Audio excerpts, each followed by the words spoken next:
Hi souls, in this video I just want to talk about how I got to where I am now as a person and just my thoughts on everything that's happened to me. So, when I was a little kid, about 5 years old,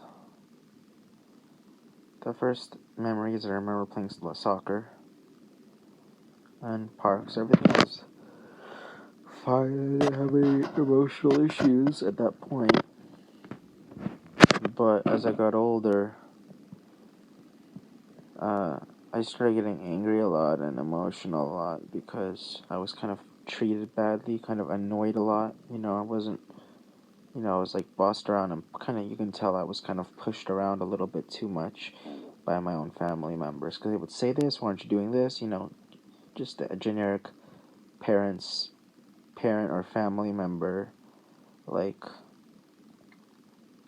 like, uh, like agitation, like genuine agitation. So by the time I was 10 years old, you can see on the pictures from back then, I was very tired. I was tired. I was angry. I was out of it. I was already not thinking straight.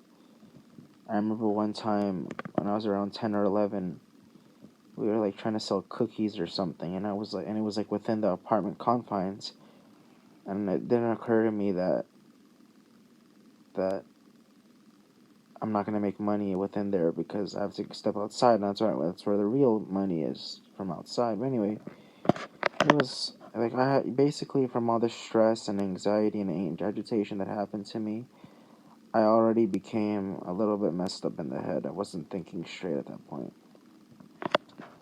So then, my mom's boyfriend comes along and he starts mistreating me for the next 3 years, from ages 10 to 12.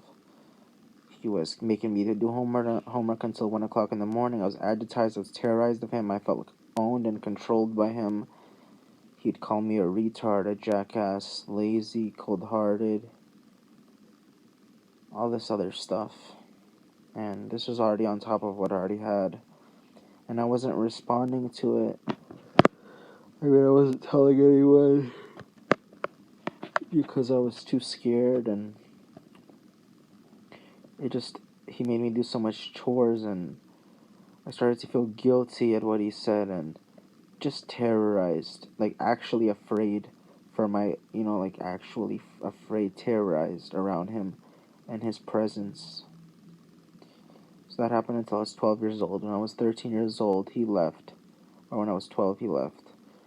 And then it was basically me, and I was so angry and upset I already couldn't concentrate in school. I started developing social anxiety. I lost my friends, and I would avoid my friends. That was hard too. Avoiding them for the next year and a half until I was 15 years old. Between ages 13 and 15, I was avoiding them. It was hard because it's why did he stop hanging out with us? That's what I thought they were talking about me.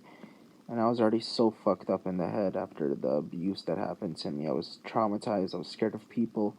I had a growing social anxiety problem.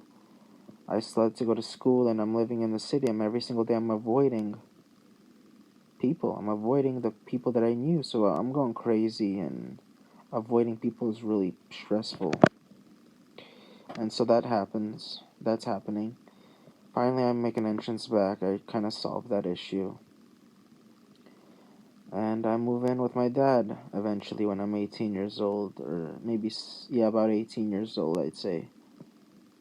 And that's where I live now. And during this time of me living here, I didn't finish school before then. Because of all the stress, I went to school until 17 or something, until the last year, and kind of stopped a couple months early. I was not getting good grades. I was crazy. I literally had anxiety and social anxiety. I was terrorized. Terrible moods, worry, emptiness inside. Not to mention, agitated, just a used, no energy feeling, no friends.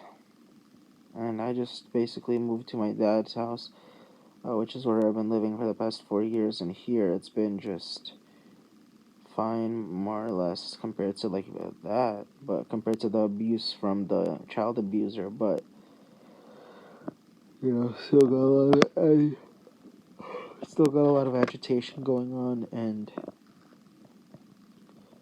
I'm still messed up. I still have social anxiety. I still suffer every day, and from anxiety and low moods. And they did a lot of construction here at the time that I was living here for about 5 years now. In this time that I've been living here, they did like everyday construction for at least 3 out of those 5 years in this very apartment building or right nearby. So there was plenty of drilling and hammering and all that annoying stuff, and door closing and smashing and all this stuff. That's my story, that I got abused and lots of construction, lost my friends, no family members were there to help me or to, guide me, and I never had religion. I got abused for 3 years by my mom's boyfriend in her own home, and even when I was before then, being agitated by my own grandparents. That's my story so far.